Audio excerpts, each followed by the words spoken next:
This is Sen Schrader Hill, founder of Elk Valley Paranormal down in southern Middle Tennessee. I'm a self-published author, so please go check my books out. There's 3 nonfiction. The first one is Whispers in the Dark, True Ghost Stories, and Eerie Tales. The second is They're Speaking, Are You Listening? My most compelling EVPs. The third is It's Not Goodbye, Signs from Beyond. And then there's one fiction, Web of Terror, a short story collection right along with my friend Mark Elliott Foltz. They're all available on Amazon in paperback and Kindle versions, so please go purchase them. Right now, I'm listening to Ghost in the Valley podcast. Come join me.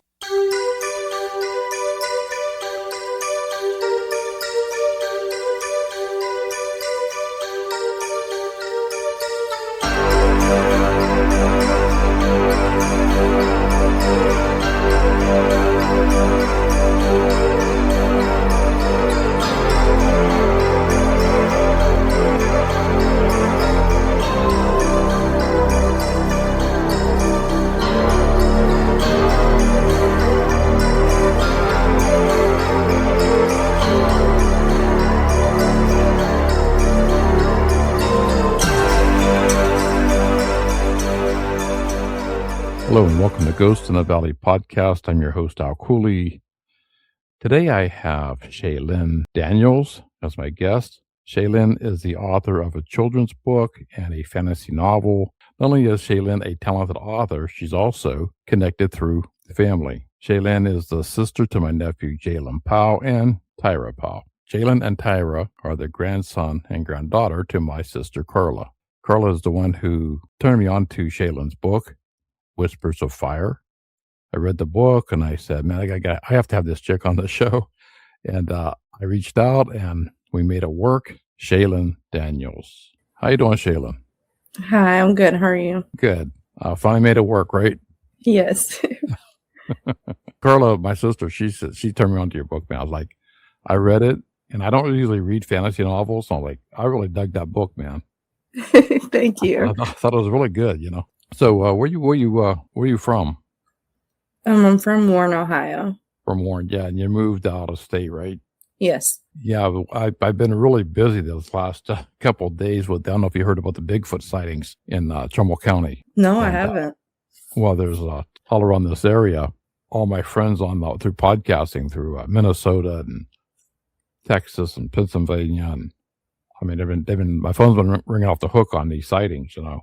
Oh, wow. And that's amazing. Yeah.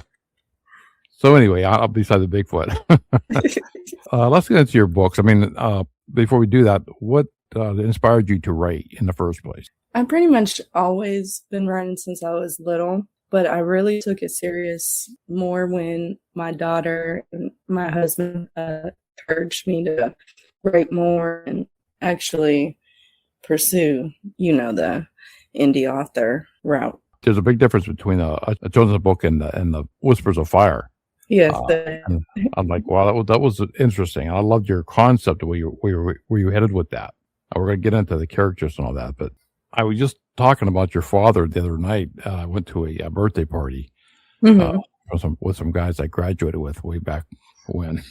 And we were talking about some of the great football teams coming out of Warren, and they brought up the TKO.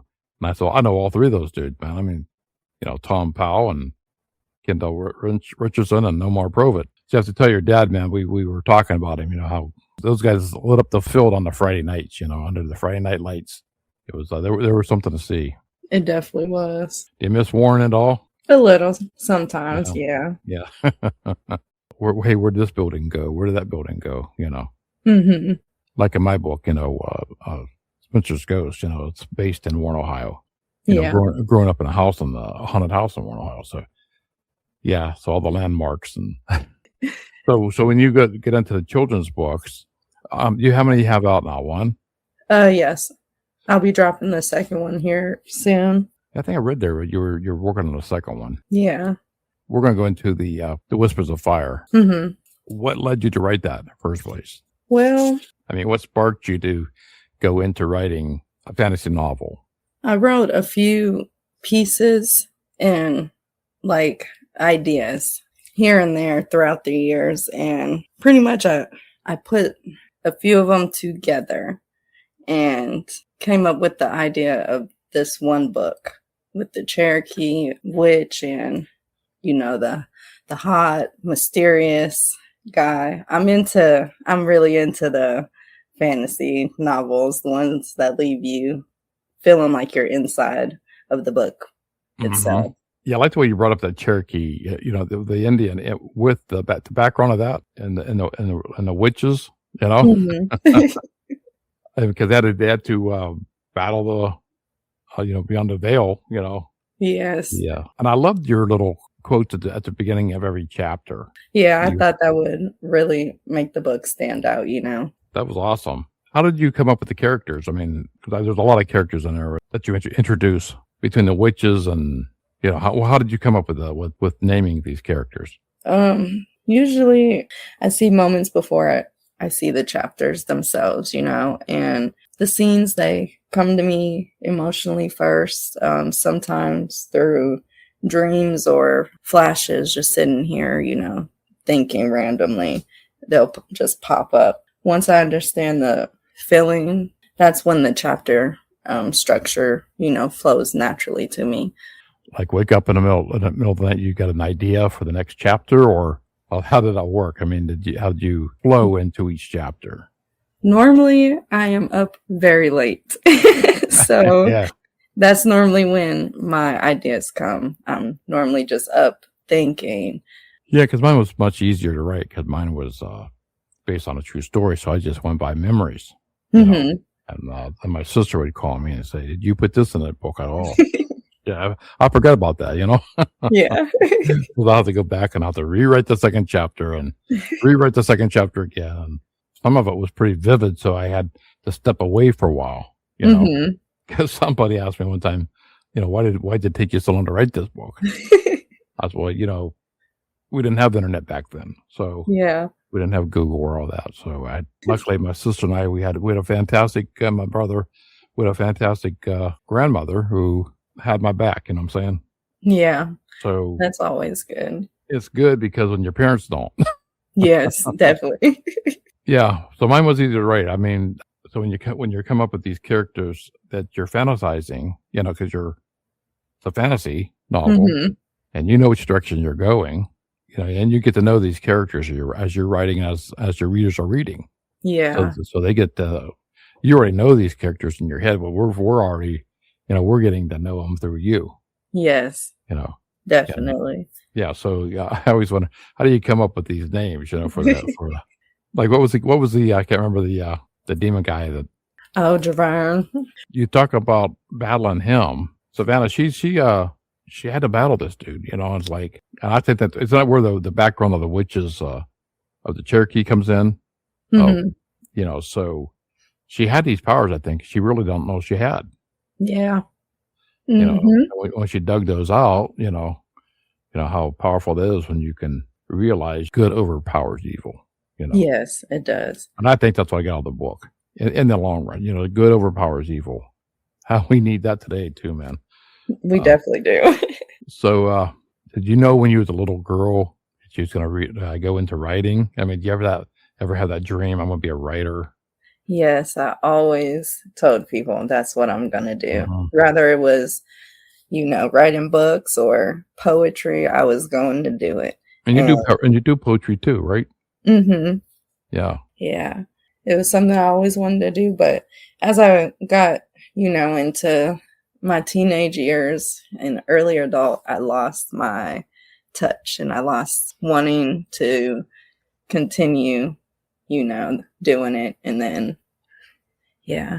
I always tell people, follow your dreams, man. I mean, life's so short. And I hate hearing people say, I should have did this or I should have did that. But they don't do anything. So the people that at least you try, let's say you didn't reach this plateau you're looking for, but I mean, that's to me more than anything when you try. Yes. To follow your dreams, and especially with me, I mean, I had a toss around, should I even release my book? Because, you're going to get that. I got out through my whole childhood growing up was you're crazy, not seeing, ghosts don't exist. I've had fantasy writers on the show before with werewolves. I had one on last night with it was a fantasy character who was 200 some years old, but wow. and today he's like a teenager. Really, he's over 200 some years old. And that was a really, really good book. So I think I'm turning into a fantasy reader. But it's kind of a little bit outside my paranormal realm, but really isn't, because I had like the guest on a couple of weeks ago. How's my character different than yours? Can you see yours?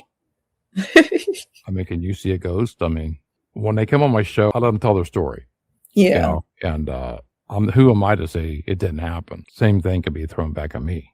Right. So I like that. I like the idea that you went with it. You went from and the reason I asked that question about, did you have the desire when you was little?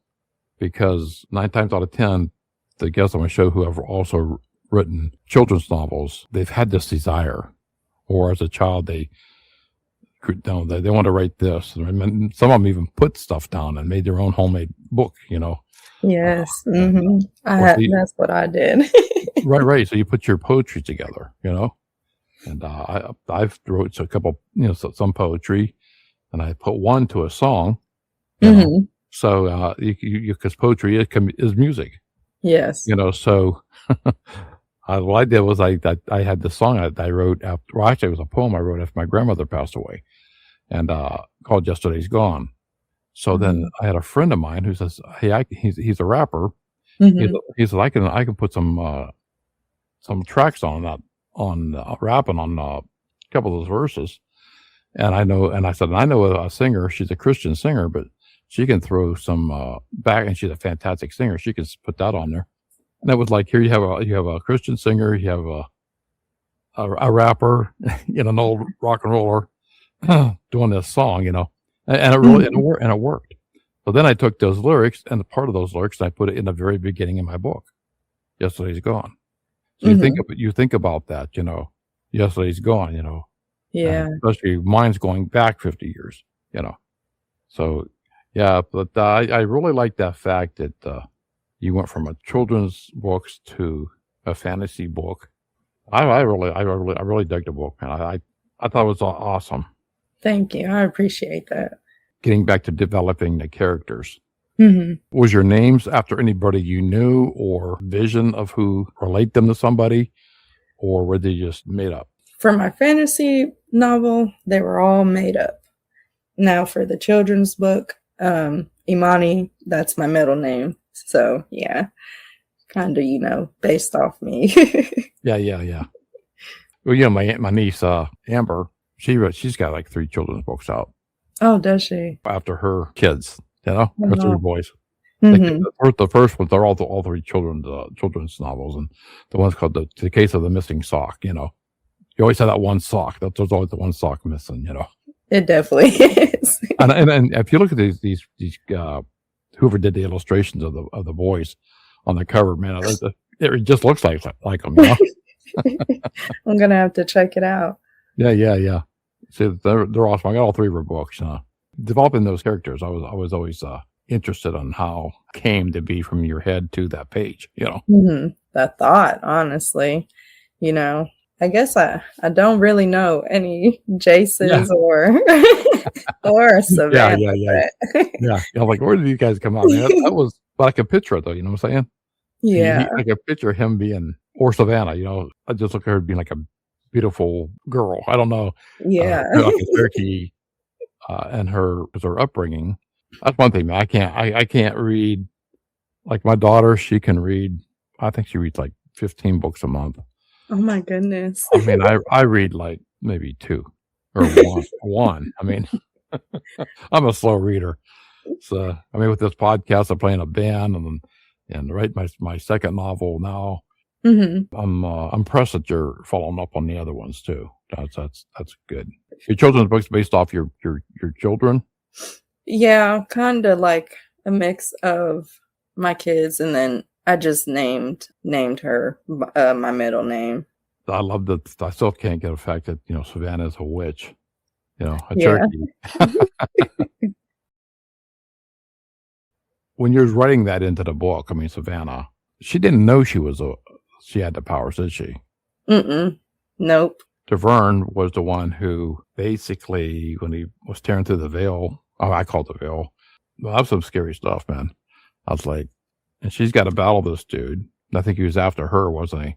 Mm-hmm. So Yeah. and that was, who was it? Jace? Was the guy she was falling in love with? Yeah. Yeah. So he had some power. I mean, he was a tough dude. I mean, so with the help of Jace and Savannah, they basically took on Taverne. I like the concept. I thought the whole thing was very well done. And like I said, my sister said, "Man, you got to read this book. It's pretty good." I said, "Okay." I started reading. It's like, "Oh, okay. This will work." That's a cool thing. Like when I went down to Kentucky last year, I went to a Paracon convention, and there's a lot of fantasy writers in these Paracons. So I was like looking at a few of the books there, and that's where I came across this one. It's like, let's see if you see it. Mercy. I don't know if you could see that. Mercy's Price, and that was really good. And I'm like, I walked by her table, walked back again. I had already bought like 7 books.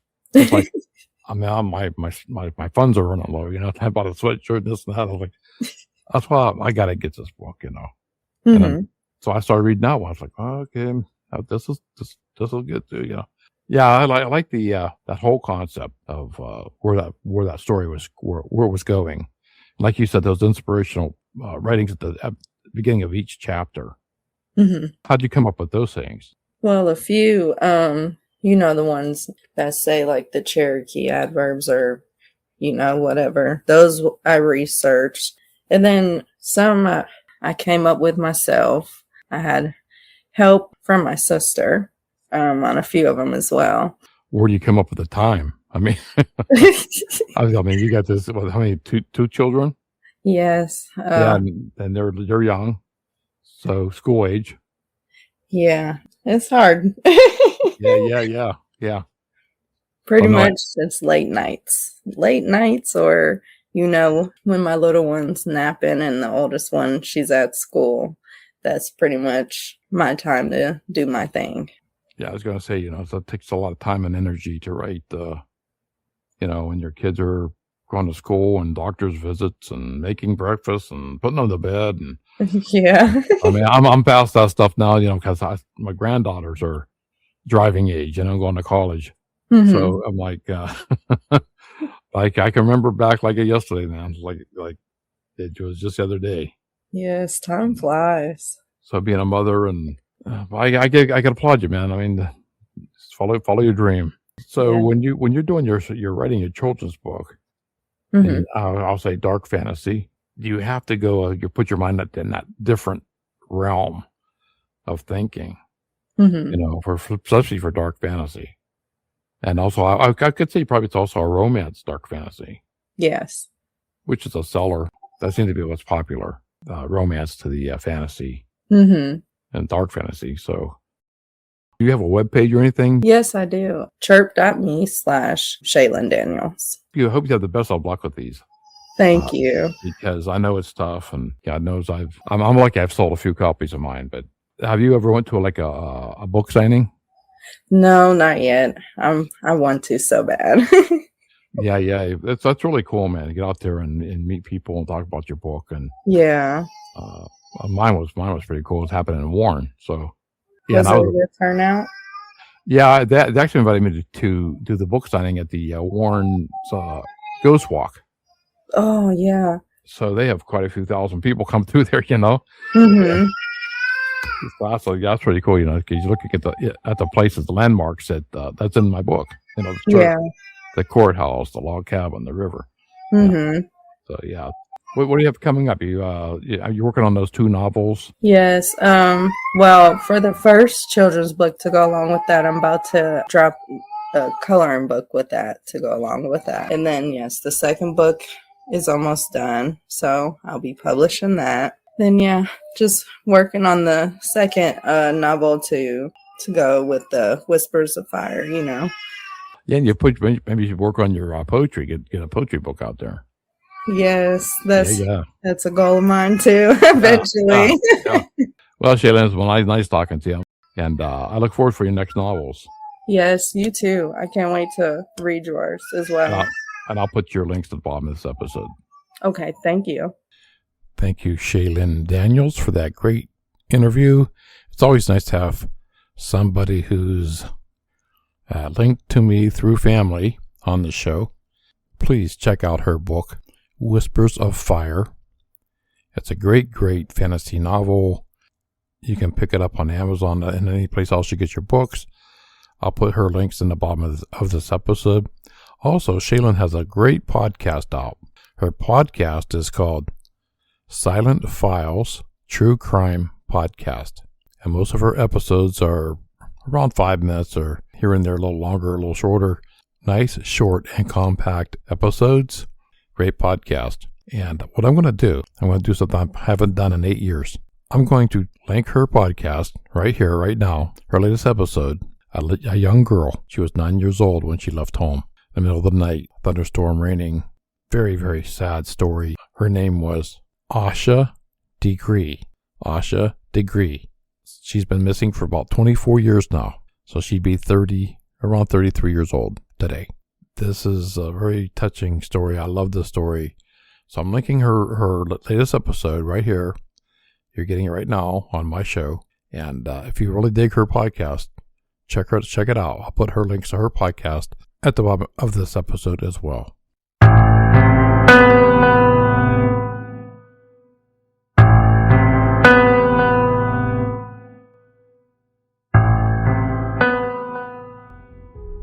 Some cases haunt us because of what we don't know, and others haunt us because of what we do. Tonight's case is one of both. Welcome to Silent Files, where we tell the stories of the missing, the overlooked, and the silenced. I'm your host, Shailyn. And today we're talking about a little girl whose disappearance has remained unanswered for more than 2 decades. Her name is Asha Degree, and she was only 9 years old. Before we talk about the night she vanished, we need to talk about who Asha was. Asha Degree was born on August 5th, 1990, and raised in Shelby, North Carolina. She lived with her parents and her older brother in a close-knit, loving household. By all accounts, Asha was quiet, shy, well-behaved. She loved school, she loved basketball, she loved her family, and there were no reports of abuse, no signs of trouble at home, no signs or history of running away. Asha was not a child known for taking risks, and that's what makes this case so difficult to understand. February 13, 2000. That evening, the Degree family experienced a power outage caused by severe weather. Heavy rain, strong winds, cold February air. Later that night, Asha and her brother went to bed in their shared bedroom. Sometime in the early morning hours of February 14th, Asha got out of bed. She quietly packed a small backpack and she left her home. No one knows why. Between approximately 3:30 and 4:15 a.m., multiple motorists have reported seeing a small figure walking alone along Highway 18. A little girl in a white outfit walking in the rain. One driver turned around to check on her, and when he did, the child ran into the woods. That child is believed to be Asha. These sightings are among the most chilling details of the case, because they confirm something no one expected. Asha left on her own. But that only deepens the mystery. When Asha was reported missing later that morning, the community mobilized quickly. Hundreds of volunteers searched the surrounding area. Law enforcement combed the woods, helicopters scanned from above, but no trace of Asha was found. No footprints, no clothing, no sign of struggle. It was as if she vanished into the night.